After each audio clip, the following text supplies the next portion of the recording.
Anyone who wish to join our broadcast? You can be heard by Magellan. Say some greetings. Greetings to some brethren.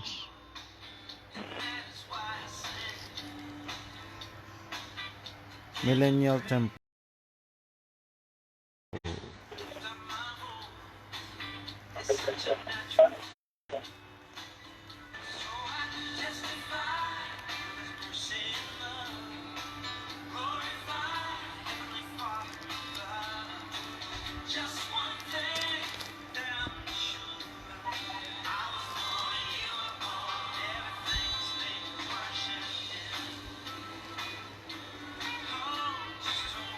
Good morning, Philippines. Good afternoon, good evening, Marca. This is your regular broadcast once again. The restoration and the mysteries of God. We're coming to you live from Koge and Time Series Group. And please invite your friends and acquaintances to watch our short video on this broadcast.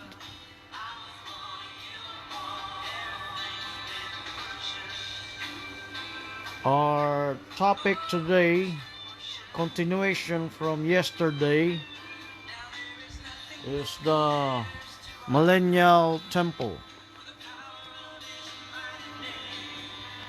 So we will review what we talked about yesterday. And proceed to other subjects. Invite your friends while enjoying the music. I'll be inviting others too.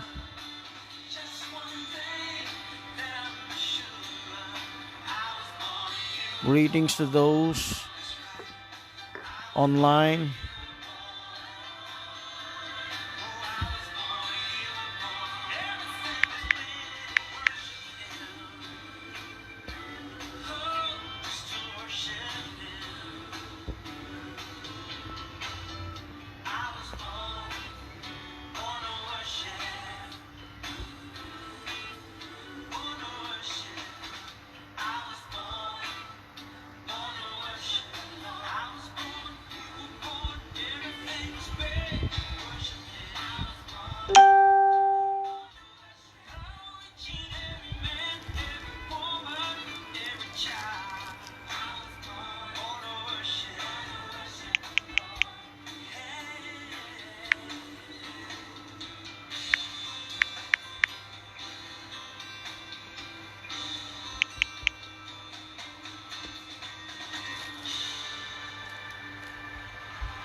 So before we begin our subject for today, the third temple. So like to request from Brother Magellan, give us an opening prayer. Brother Magellan. Let us pray. Heavenly Father, we thank you for this wonderful morning that you've given to us, Lord. Bless every one of us and anoint the lips of thy servant, Brother Francis. Chan, and to those who are in the room and in the live broadcast, let the ear of understanding be opened up and the revelation will come in and give us, Lord, a desire to know more the truth. In Jesus Christ's name we pray. Amen. Amen. Thank you for that opening prayer. And let us review what we have discussed yesterday. We talked about the first temple. This is what I wrote down. The first temple, the second temple, and the third temple.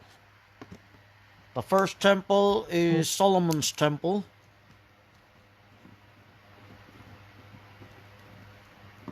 The second temple is rebuilt after the captivity. coming from the captivity here, coming home from captivity, and it was remodeled by Herod.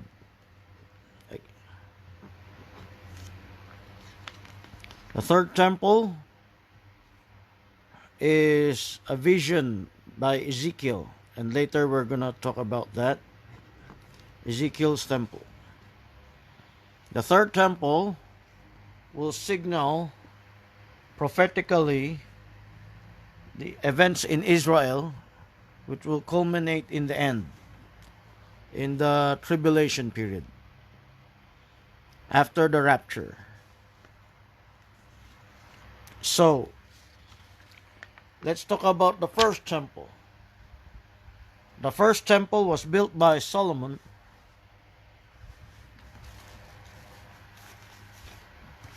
Can't find the tablet. Okay. Let me show you an image of the first temple, an artist rendition of the first temple.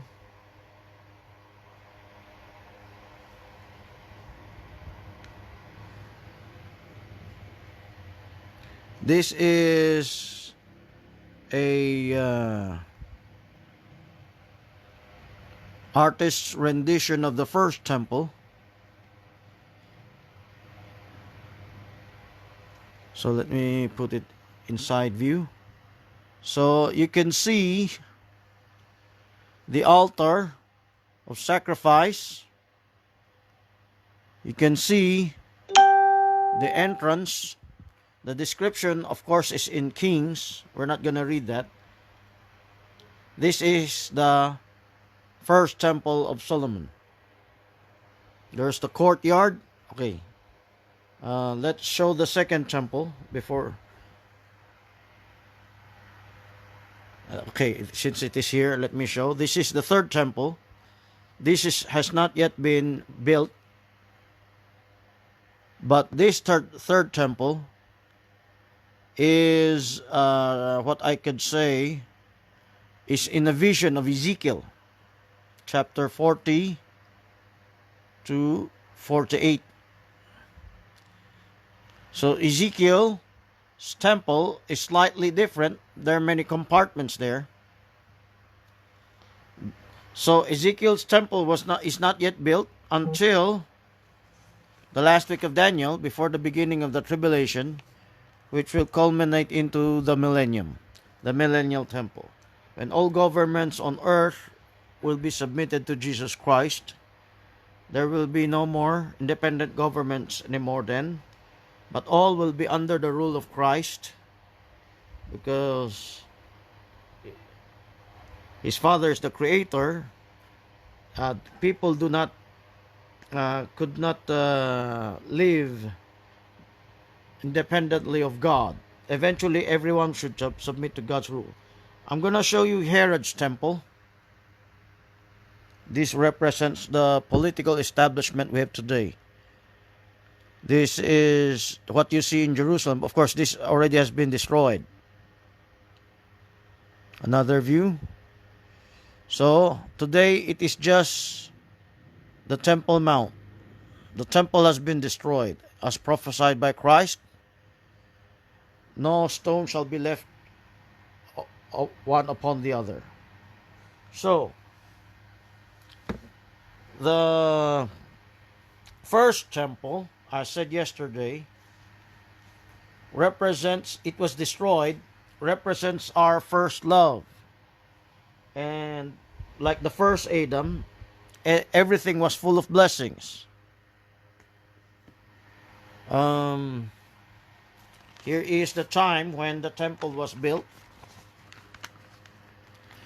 After the Exodus, then there was the independent nation of Israel, the 12 tribes. During the Exodus, God commanded them to build a tabernacle. A tabernacle is a mobile temple.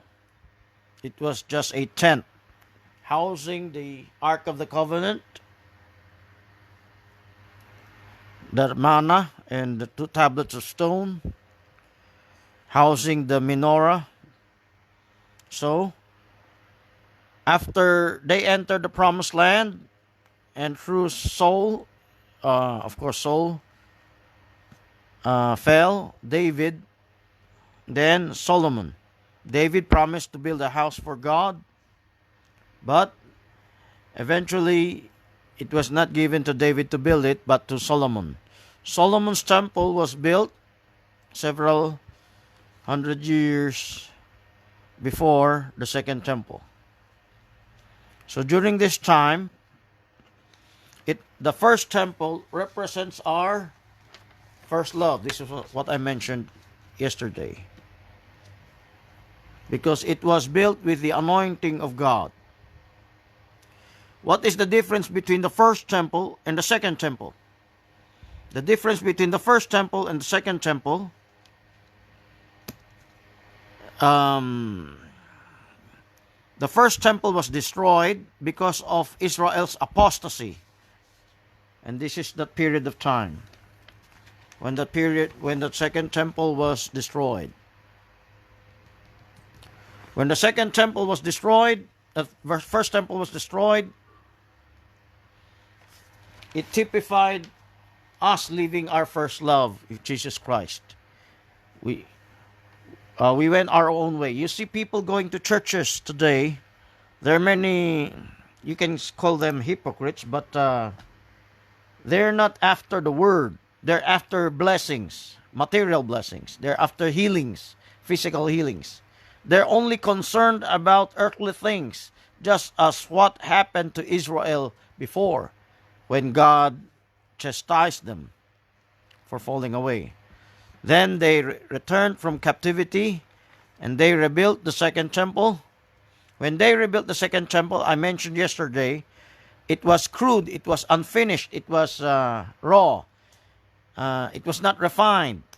And in Haggai chapter 2, I mentioned yesterday that the temple, when those who saw the first temple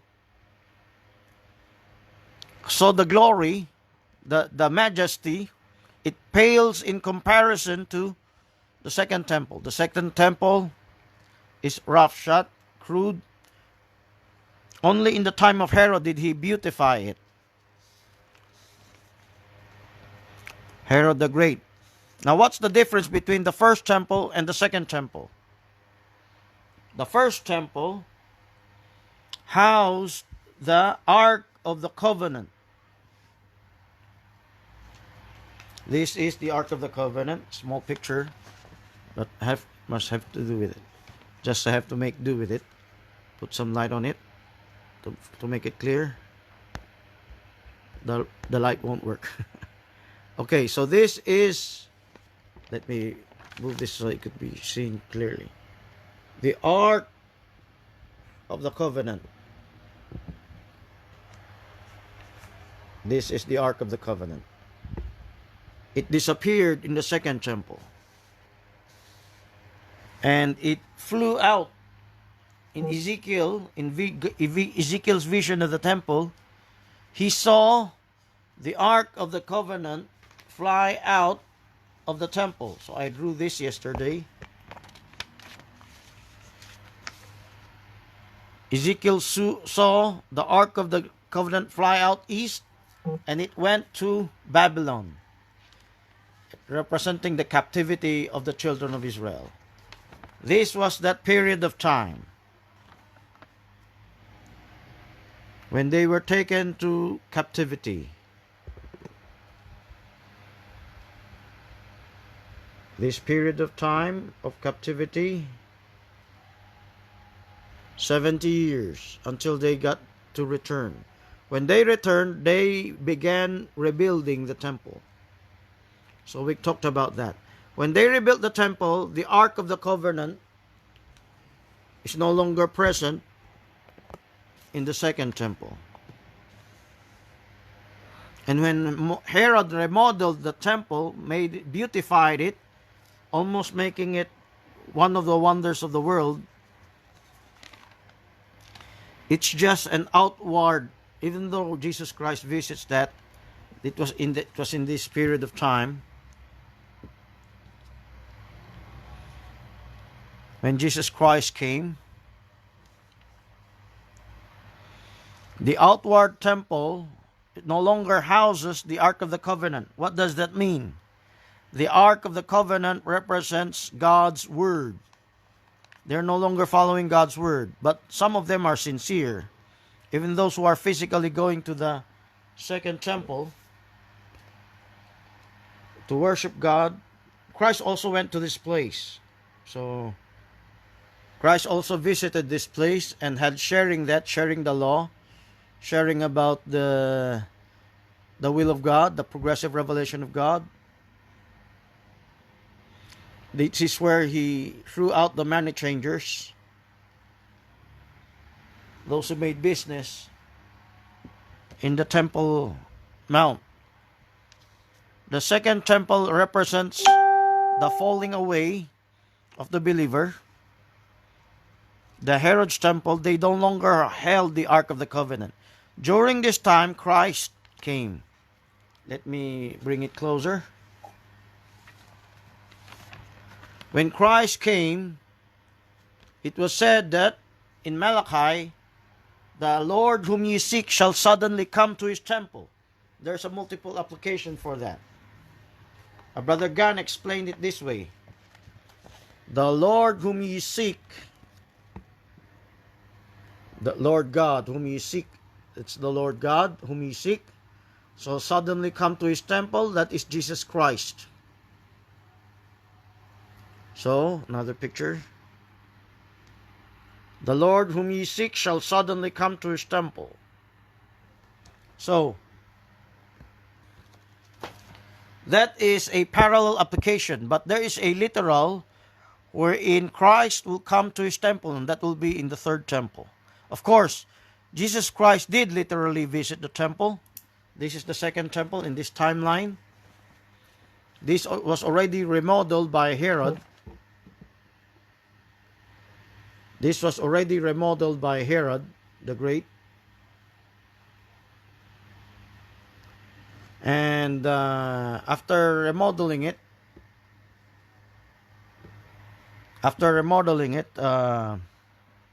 the second temple, people were hypocrites in worshiping. It's a type of hypocrisy in the believer. The third temple represents the restoration, the revival, because the second temple also was destroyed. As they backslid in the first temple, it was destroyed by the Babylonians. They also backslid, they also rejected the Messiah. So the Romans came and destroyed the temple.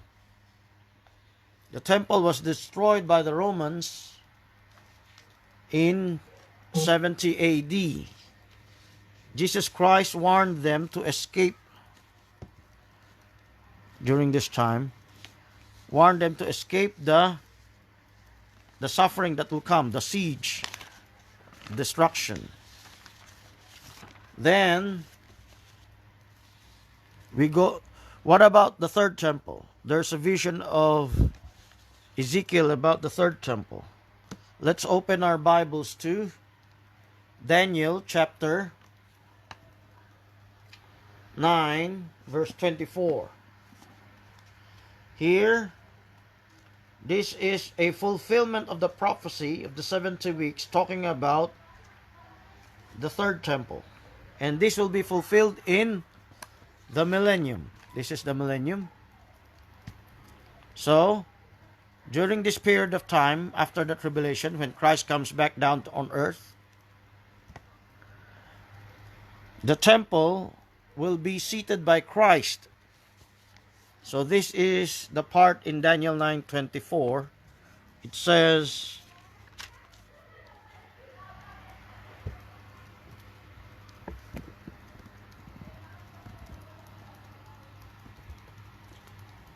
"70 weeks are determined upon thy people and upon thy holy city to finish the transgression, to make an end of sins, to make reconciliation for iniquity. This will happen to the whole world, not just to Israel. To bring in everlasting righteousness, to seal up the vision and prophecy, and to anoint the most holy. Look at the word, anoint the most holy. What does anointing the most holy mean? Anointing the most holy. Anointing the most holy is Christ himself sitting in the temple. When Christ comes back on earth, he will sit in the throne of his glory. He will sit in the throne of his glory, and he shall separate the sheep from the goats before entering into the millennium. So, when Christ sits in the throne of his glory, he's going to sit in the temple, the third temple, the temple where the Lord will visit. The Lord will come to his temple. There's the Lord God coming to this temple, which is Jesus Christ. And there is Christ himself, our Lord, coming into the third temple, which will be the temple in the millennium. Yesterday, I mentioned about Ezekiel 47. There will be waters coming from the temple.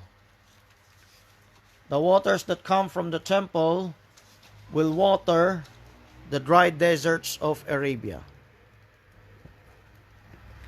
So you see here, there's an illustration here.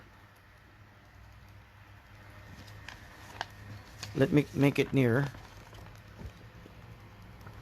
You look at the millennial temple, you see there is water coming out from the temple and Jerusalem.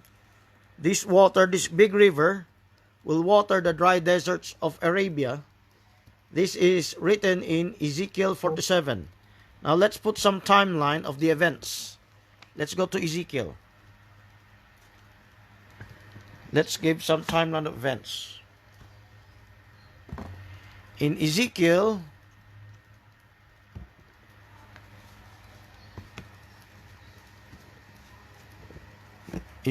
chapter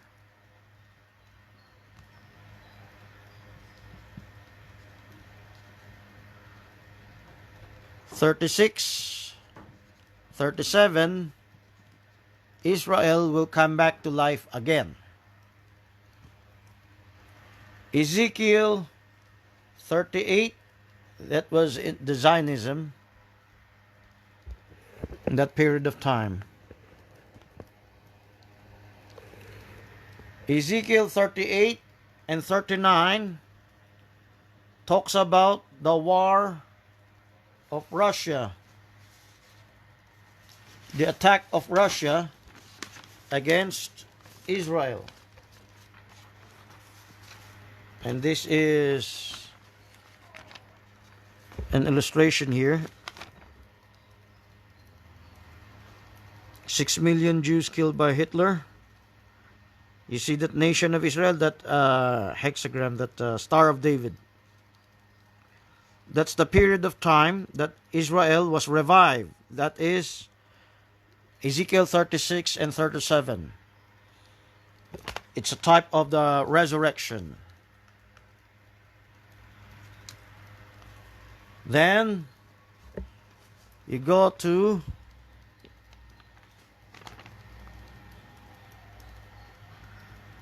Ezekiel 38 and 39. Hope it's very clear here. I hope this cell phone is not too blurred. The battle of Ezekiel 38 and 39.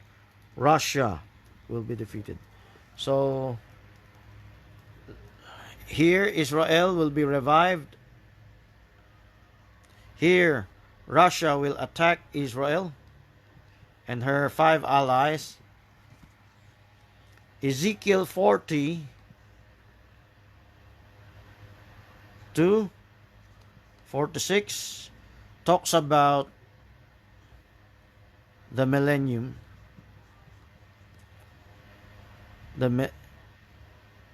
and the temple. So, it is a very long reading. So, let me just summarize it.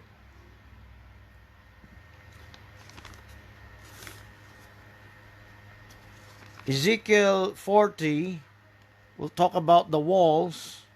So, let me show the illustration.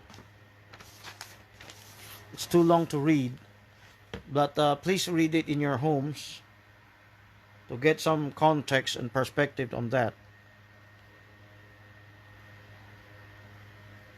This is the Ezekiel temple.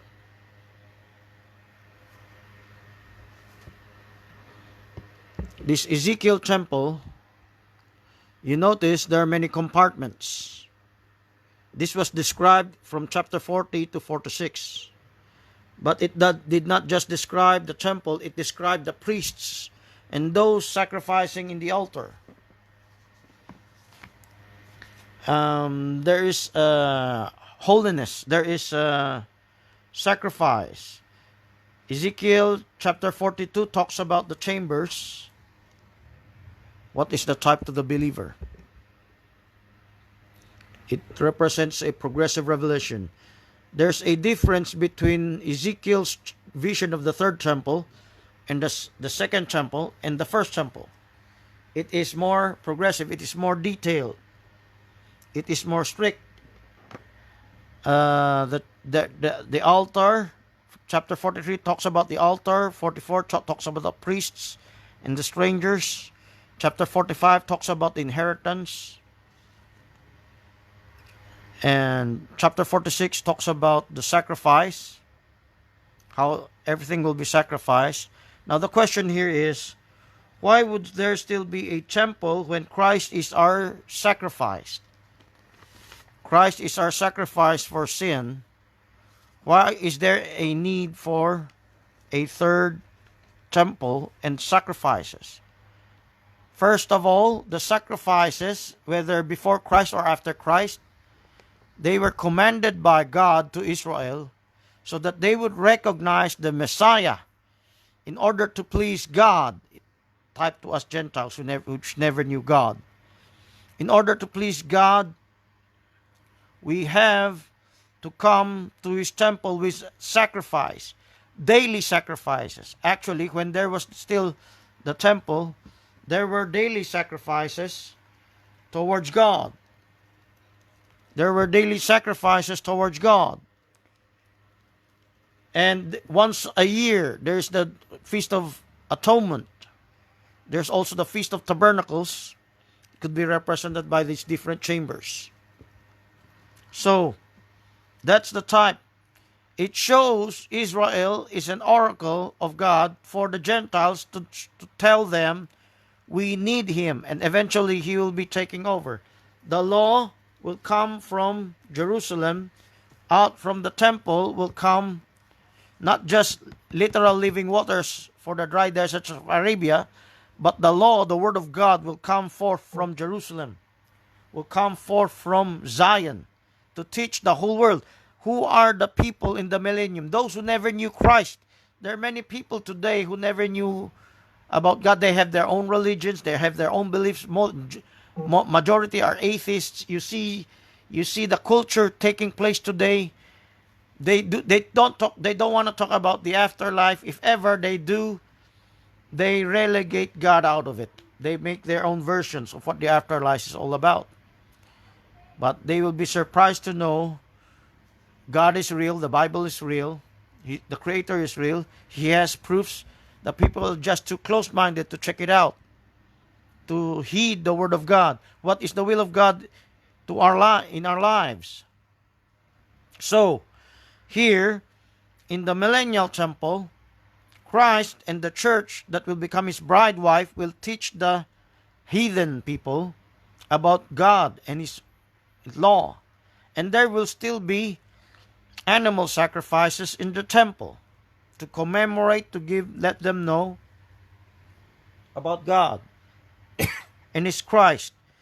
And that's in preparation for the eternal age. If during the millennium, the temple is the seat of the government of Christ, where the waters came out from the temple that watered the dry deserts, and the law came out from the temple to teach the whole world, in the eternal age, the physical temple will no longer be relevant. Let's talk about what we already discussed it, so we're gonna go through this. We're gonna pass through this very quickly. This is the rebellion of the people after the 1,000 years were finished. They will surround the temple, not just the temple, they will surround Jerusalem. As they surround Jerusalem, fire comes down from heaven to destroy them. So let me bring it closer.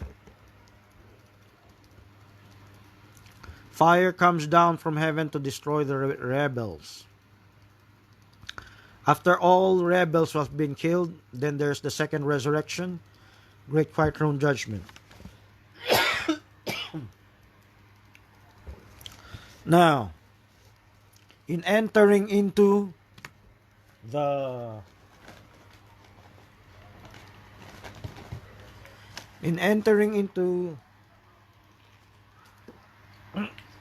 let me drink some water. In entering into the eternal age, the temple will no longer be, the physical concrete temple will no longer be relevant, because even the Jerusalem, the city of Jerusalem itself, the physical city will no longer be relevant. The physical city of Jerusalem will no longer be relevant, because in the new Jerusalem, the city will be comprised of believers, of the saints, and the temple therein will be God and His Christ.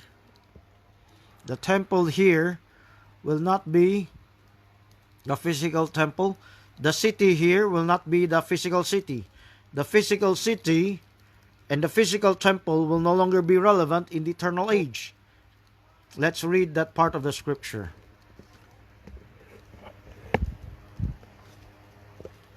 Let's open our Bibles to Revelation chapter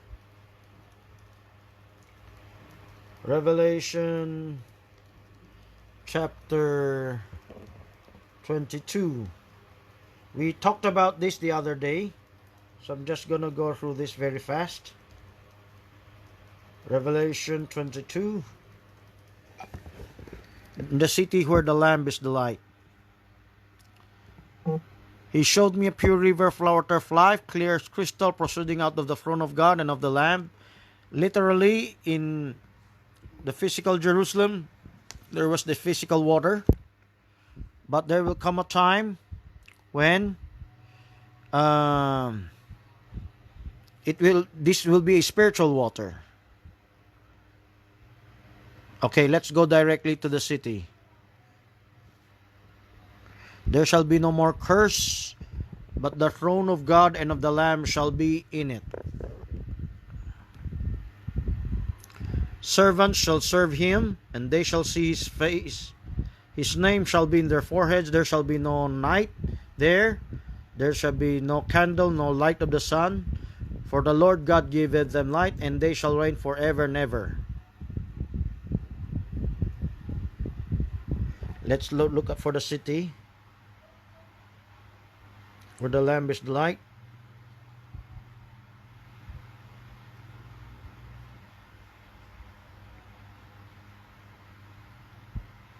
I think it's in chapter 21.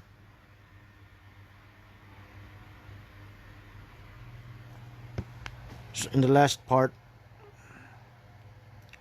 it's talking about the holy city, New Jerusalem. It's a long discussion, but I'm not going to go into detail. I'm just going to read that part where about the temple. The city lieth foursquare. Okay. The city of New Jerusalem. I saw no, here in verse 22. I saw no temple therein, for the Lord God and the Lord God Almighty and the Lamb are the temple of it. The Lord God, let's say this is the New Jerusalem. What is the temple? It's comprised of believers. It's no longer comprised of the physical city. It's not even the geographical spot. If you're talking about geographical spot, the whole earth will be filled with the glory of the Lord.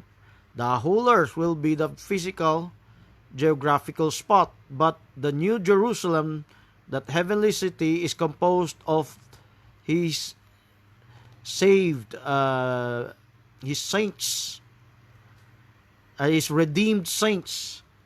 And here, they have no need of the light of the sun, because their light will be Christ, God in Christ. The temple of the city is God in Christ, and the rest of the city is the bride wife of our Lord Jesus Christ. And they shall walk in the light of it, in the blissful light of His Son. Okay, I'm going to end my broadcast here. If there are questions among the audience, you may comment it. Okay, let me read some comments. If there are questions, there are no questions. Okay, so Brother Magellan, you're on speakerphone. Do you have any questions in the messenger room? Nothing. No question, Brother Magellan? Nothing. There are no question in the room. Okay, so please give us a closing prayer for this short presentation. Heavenly Father, we thank you for this wonderful message that you've given to us, Lord. Thank you for this physical and spiritual temple, that the temple will be the bride of our Lord Jesus Christ, who will be the light of the world, O God. Bless every one of us who hear thy word today in the room, even in the live broadcast. Bless to those who hunger thy truth. Let be the light of your word come into their hearts. It is what I pray in Jesus Christ's name. Amen and amen. Amen. So I failed to mention that the people in the millennium are heathens, but after, in the eternal age, they will be taught about God and His Christ. So while they are heathens, there's a physical, literal, concrete building of the temple and the physical Jerusalem. But in the spirit realm, the New Jerusalem is still the bride church. Even today, right now, the bride church is New Jerusalem. So I hope you could